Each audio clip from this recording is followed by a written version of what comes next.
ओम नमो नारायणाय। श्री विष्णु पुराण की भाव यात्रा प्रथम अंश के 19वें अध्याय तक आ पहुंची है। इस अध्याय में 86 श्लोक हैं और इस अध्याय में जो प्रसंग दिए गए हैं वो हैं प्रहलाद कृत भगवद गुण की वर्णन और प्रहलाद की रक्षा के लिए भगवान का सुदर्शन चक्र को भेजना। ये सारे प्रसंग यहाँ पर दिए गए हैं।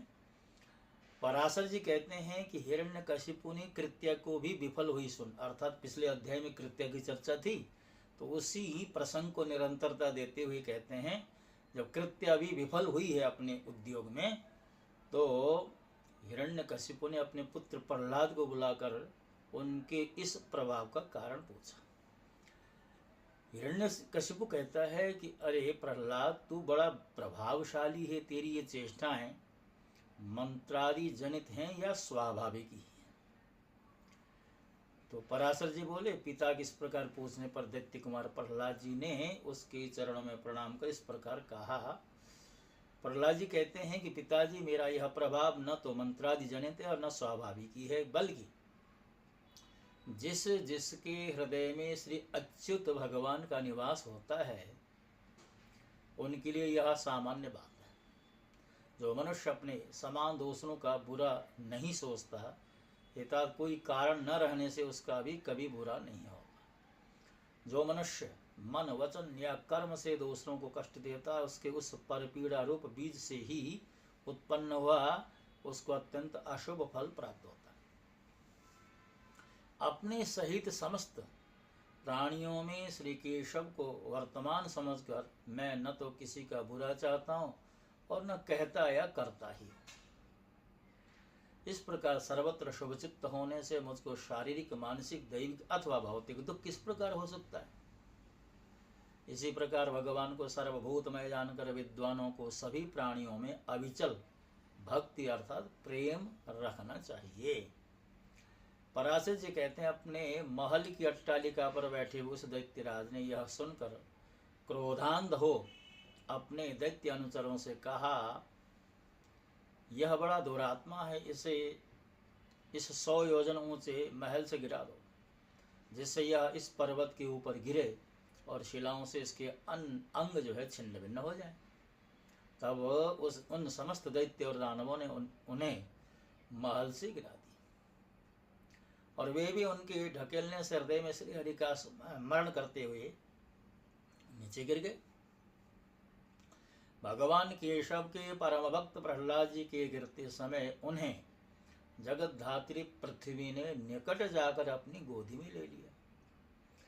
तब बिना किसी हड्डी पसले के टूटे उन्हें स्वस्थ देख दैत्यराज हिरण्यकशिपु ने परम मायावी शंबरासुर से कहा।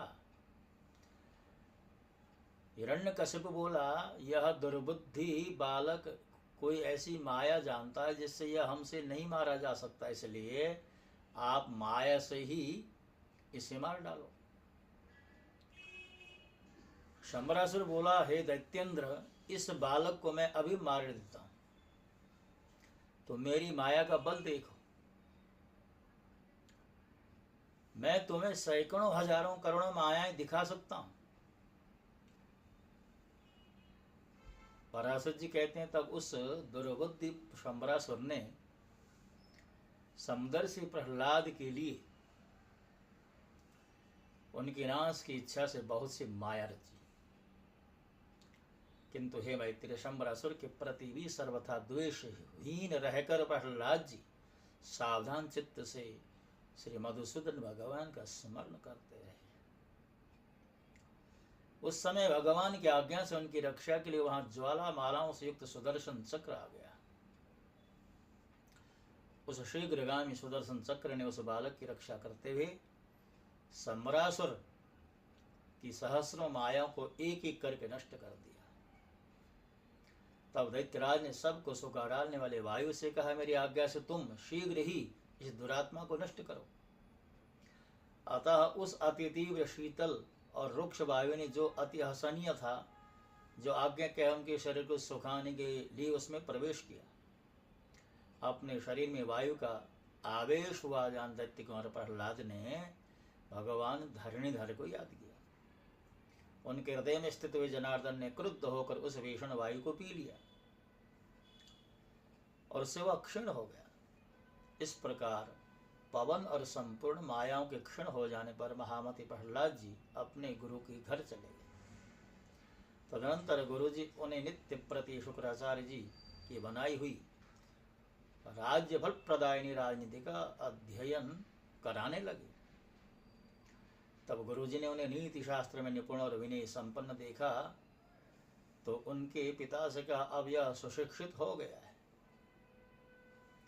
आचार्य बोले, दैत्यराज, अब हमने तुम्हारे पुत्र को नीति शास्त्र में पूर्णतया निपुण कर दिया है।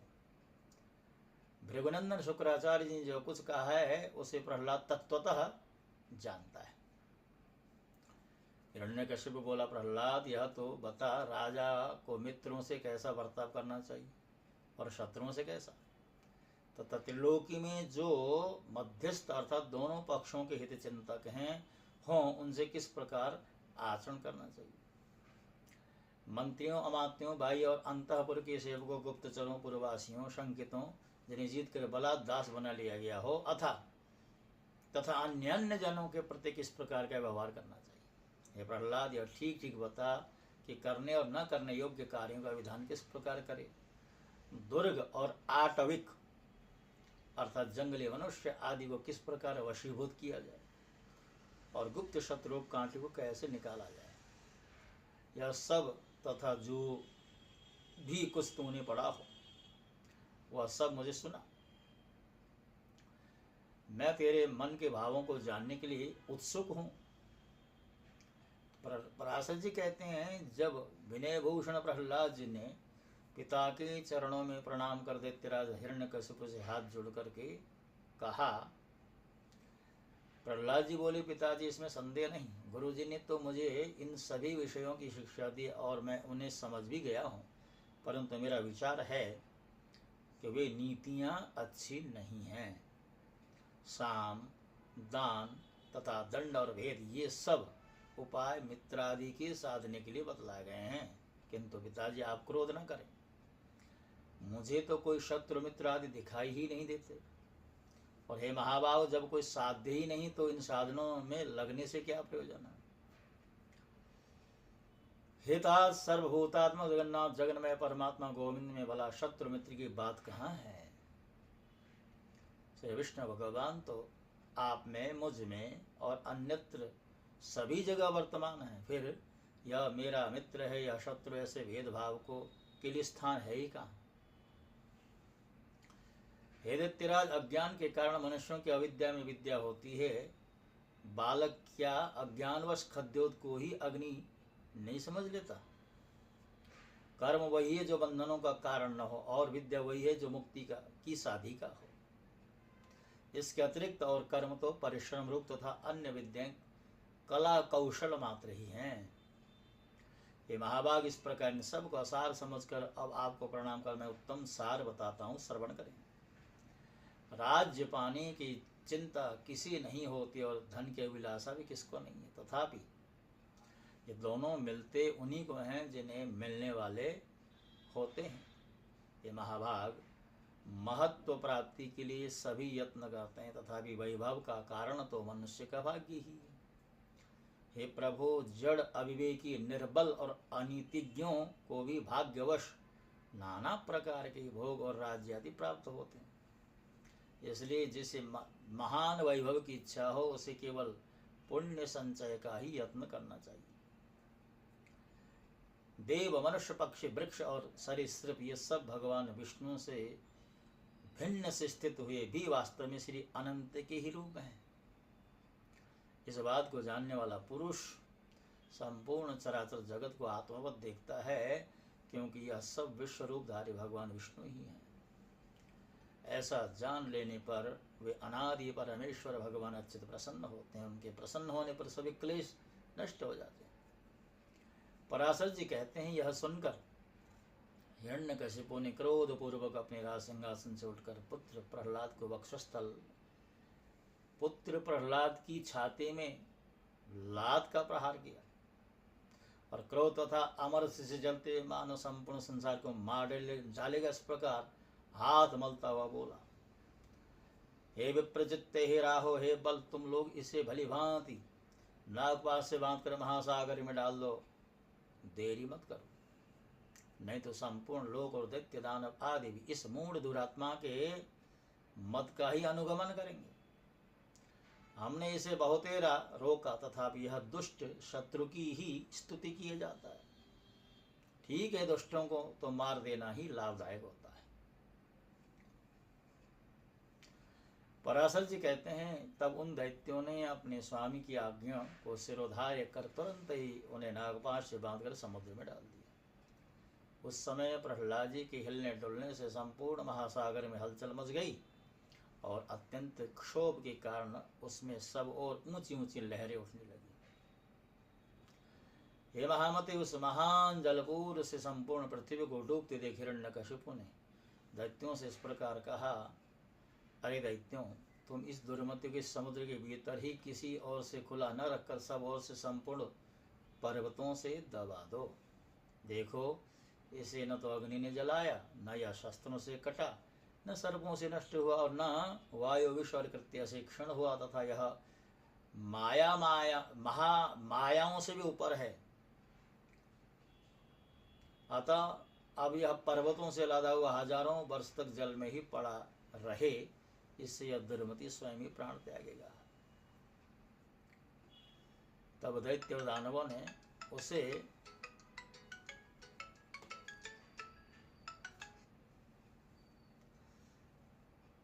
पर्वतों से लाद दिए जाने पर अपने नित्य कर्मों के समय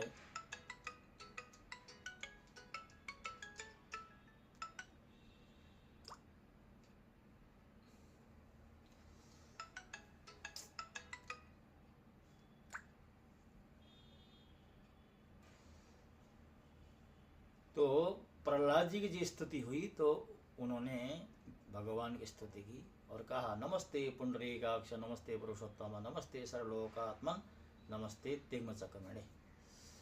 हे कमल नयन, आपको नमस्कार है।